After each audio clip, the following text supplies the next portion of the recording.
हे everyone आज मु आपन सहित शेयर करी स्प्राउटर तरकारी एटा हेल्दी हेबा सहित टेस्टी होता है। बहुत कम तेल मसलार बनके रेडी हो जाए। यही गणेश पूजा स्पेशली यही बिना पियाज रसुण प्रस्तुत यही हेल्दी रेसिपीटी को ट्राए करंतु। बहुत बढ़िया टेस्ट लगे। चलतु स्टार्ट करवा। प्रथमे मु मुग आ कला चना को गजा कर राति धोईकी भल भाव गोटे राति पर्यंत भिजे नेबे। भिजे साइला परे ताकू धड़ा कपड़ारे कटन कपड़ारे बांधिकी रखिने। गोटे दिन भितर से भल भाव गजा हो। ताकू प्रथमे आम गजा को लेकिन सिझेदेबा। प्रथम गोटे सीटी मारे तेल लुण हलदी पानी टिके देबे। अल्प पानी देबे लुण देबे हलदी देबे ताकू गोटे सीटी मारिबा। गोटे सीटी से सिझीजिव। पूरा अत्यधिक सिझेबा दरकार नहीं। तापरे आमे मसला प्रस्तुत करनबा। एठी मु नड़िया नहीं जाइछि। तापर नहीं पुदीना पत्र तापर नहीं धनिया पत्र तापर नहीं कंचा लंका तापर गोटे टमाटो को काटिकी नहीं जाइछि। किछि पानी देकी आमे स्मूथ पेस्ट बनै नबा। एटा हमर पेस्ट रेडी हो गला तरकारी पई। तो देखंतु एई भली भाबरे सिझी जाइछि हमर स्प्राउटटी।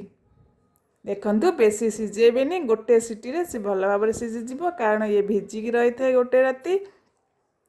तापर कड़ाई नहीं जावा तेल अल्प तेल देदेबा। आपन चाहिए घी दे पारे। सेठी तेजपत्र आउ किछि चिन खंड आउ देदेबा। से फुटण पंच फुटण जीरा आउ भृसंग पत्र भल भाव टिके फ्राए करनबा।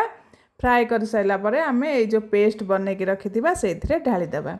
ढाली देक अल्प किछि पानी देदेबा लुण देदेबा आउ लंका गुंड देदेबा आउ हळदी गुंड दे देकी मिक्स करिकी स्लो फ्लेम रे आमे टिके कषि नबा मसलाटी को। बहुत बढ़िया टेस्ट लगी था फ्रेंड्स। ये स्प्राउटर तरकारी जेहेतु नड़िया बटा दि जाइए बहुत बढ़िया टेस्ट लगी था। आ हेल्दी होता है।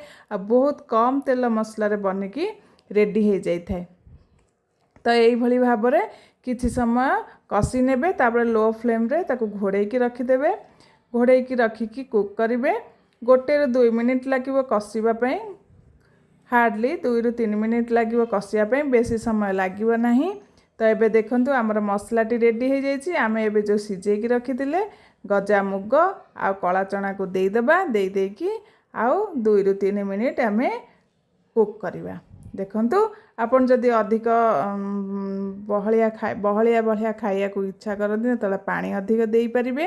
तो यहाँ मु सकाळ जलखिया प्रस्तुत करी से अल्प पानी देकी आउ एभली भाव में देखंतु आमर रेडी हो गला स्प्राउटर तरकारी। आपण माने रुटी पिठा सबुथिरे खाई परिबे।